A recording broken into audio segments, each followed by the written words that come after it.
क्या उत्तराखंड के पूर्व मुख्यमंत्री हरीश रावत राजनीति से संन्यास ले रहे हैं या हरीश रावत की अहमियत कांग्रेस पार्टी के भीतर कम होती हुई नजर आ रही है या उनकी बात कांग्रेस नहीं सुनती, या फिर हरीश रावत जहां से चुनाव की तैयारी कर रहे थे, लोकसभा चुनाव लड़ने की कोशिश कर रहे थे, वहां पर उनके विरोधी या कह लीजिए हरक सिंह रावत ज्यादा ताकतवर हो गए हैं और हरीश रावत कमजोर पड़ गए हैं। क्या हरीश रावत पारिवारिक कारणों से संन्यास लेने की दिशा में आगे बढ़ रहे हैं राजनीति से? ये सारे कुछ ऐसे सवाल हैं जो आज खड़े हो गए हैं और इन सवालों के संभावित जवाब लेकर आपके सामने मैं हाजिर हो गया हूं। लेकिन मैं आगे बढ़ूं इससे पहले आग्रह मैं जरूर करूंगा, इस खबर को आखिर तक जरूर देखिएगा। खबर पसंद आए तो इसे लाइक जरूर कीजिएगा, इस पर अपनी राय जरूर जाहिर कीजिएगा और चैनल को सब्सक्राइब आप जरूर कर लीजिए।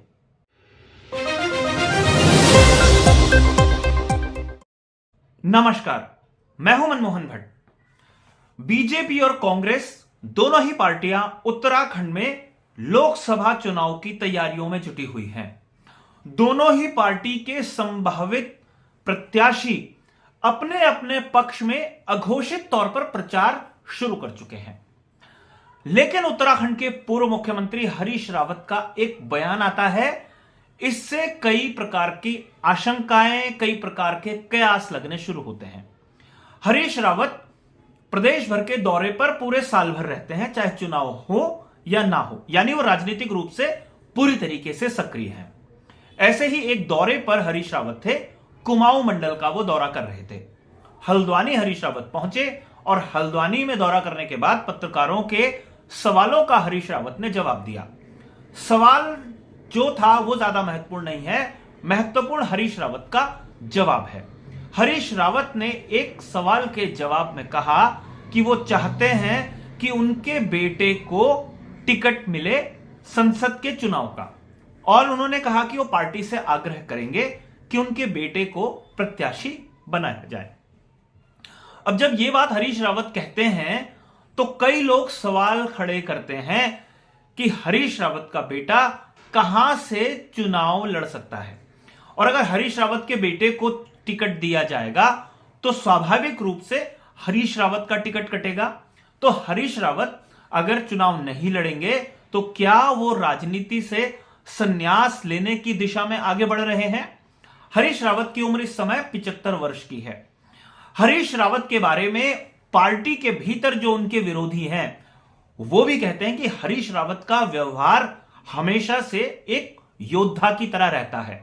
वो कभी हार नहीं मानते और हारने के बावजूद संघर्ष करने के लिए तैयार रहते हैं, इसीलिए लगातार दौरे वो करते रहते हैं, राजनीतिक रूप से अपनी सक्रियता दिखाते हैं। और जब प्रदेश कांग्रेस की इकाई उनके मन मुताबिक विरोध प्रदर्शन नहीं करती सत्ताधारी पार्टी के खिलाफ, तो हरीश रावत अपने ही स्तर से विरोध करने के कई तरीके ढूंढते हैं। अगर इतने सक्रिय व्यक्ति राजनीति में हैं और वो अपने बेटे को चुनाव लड़ाने की बात करते हैं, तो यह कयास जरूर लगता है कि शायद कांग्रेस पार्टी की हालत उत्तराखंड में उतनी मजबूत नहीं है जितनी होनी चाहिए। हरीश रावत इस बात को बेहतर जानते हैं और वो खुद भी इस बात को कह चुके हैं कि उत्तराखंड में सिर्फ 2 ऐसी सीटें हैं जहां पर कांग्रेस बीजेपी को मजबूत टक्कर दे सकती है। वो सीट है, एक सीट है नैनीताल उधम सिंह नगर संसदीय सीट और दूसरी सीट है हरिद्वार संसदीय सीट। दोनों ही सीटों से हरीश रावत अपनी किस्मत आजमा चुके हैं। हरिद्वार से तो वो सांसद भी बने थे 2009 में। तो जब ये आशंकाएं हैं कि क्या हरीश रावत चुनाव नहीं लड़ेंगे, क्यों नहीं लड़ेंगे, इस पर भी कई लोग चर्चा करते हैं। क्या हरीश रावत को मजबूत टक्कर हरक सिंह रावत ने हरिद्वार में दे दी है, क्योंकि ये दोनों के दोनों कांग्रेसी दिग्गज हरिद्वार संसदीय सीट पर अपनी प्रतिष्ठा को दांव पर लगा चुके हैं। हरक सिंह रावत पौड़ी गढ़वाल में जाने को तैयार नहीं है, जहां से वो चुनाव लड़ भी चुके हैं, जहां से कई बार वो विधायक रहे हैं अलग अलग सीटों से। उनका जोर हरिद्वार में है और हरीश रावत का जोर भी हरिद्वार सीट पर है। तो हरीश रावत के सामने या तो ऐसा लगता है कि बीजेपी ने मजबूत तस्वीर पेश कर दी है और हरीश रावत को लगने लगा है कि उम्र के इस आखिरी पड़ाव में वो अंतिम पारी हारकर नहीं लड़ना चाहते। इसका एक वजह और यह भी हो सकती है कि अगर उन्होंने सोचा होगा कि अगर वो जीत भी जाते हैं तो वो क्या हासिल करेंगे, और अगर उनकी जगह पर उनका बेटा चुनाव लड़ता है और वो जीत जाए तो वो क्या हासिल कर सकता है। शायद यह आकलन हरीश रावत का रहा होगा, इसीलिए अब वो अपनी जगह पर अपने बेटे को आगे करने की दिशा में आगे बढ़ चले हैं। अब बात करते हैं हरीश रावत के परिवार की, जो राजनीति में सक्रिय है। हरीश रावत के दो बेटे राजनीति में पूरी तरीके से एक्टिव हैं और हरीश रावत की बेटी अनुपमा रावत हरिद्वार ग्रामीण विधानसभा सीट से विधायक चुनी गई थी 2022 के विधानसभा चुनाव में।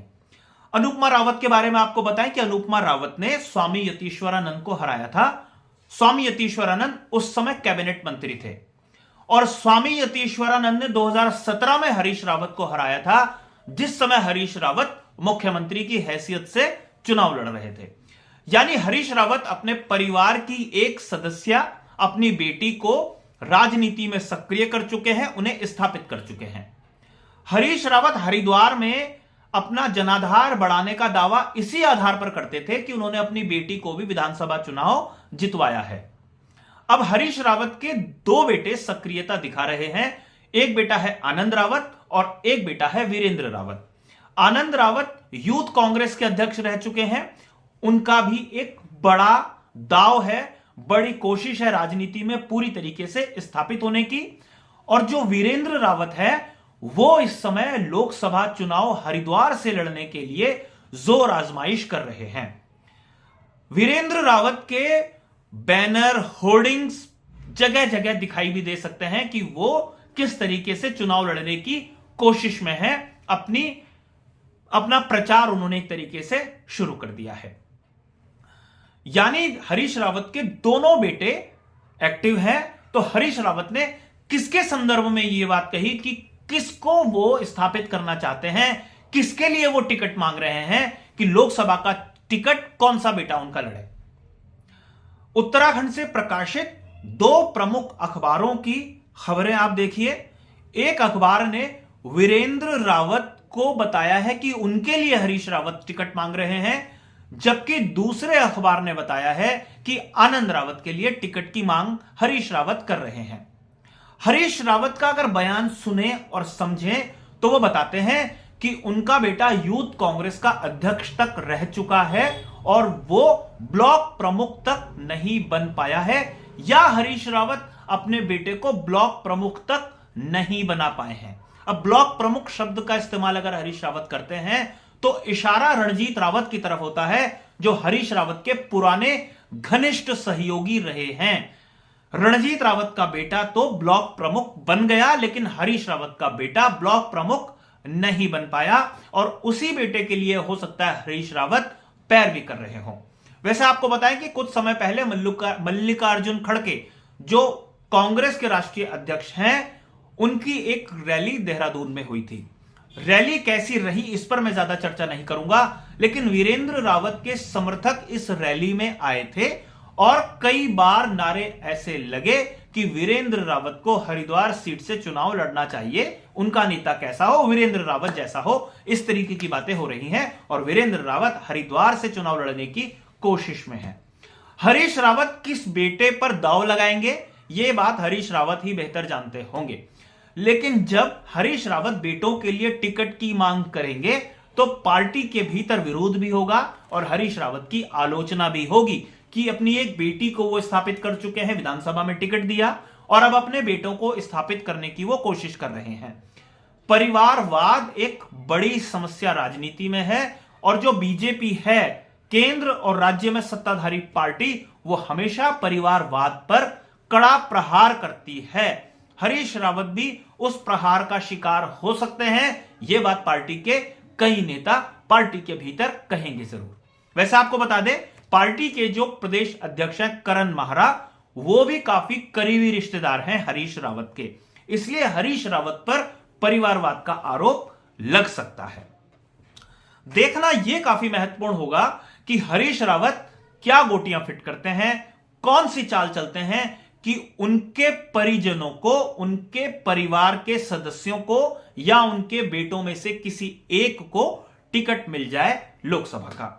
अब बात यह होती है कि अगर लोकसभा का टिकट हरीश रावत के बेटे को मिलेगा तो वो कौन सी सीट से मिलेगा, क्योंकि हरिद्वार में अपना खूंटा मजबूती से गाड़ने की कोशिश हरक सिंह रावत लगातार कर रहे हैं। और हरीश रावत अगर हरिद्वार को छोड़ते हैं या हरीश रावत को हरिद्वार छोड़ना पड़ता है तो उनके पास एक उधम सिंह नगर नैनीताल जो संसदीय सीट है वहां पर सक्रिय होने के अलावा कोई और रास्ता बचेगा नहीं, क्योंकि टिहरी गढ़वाल और पौड़ी गढ़वाल, मतलब टिहरी संसदीय सीट और गढ़वाल संसदीय सीट पर वो जाएंगे नहीं।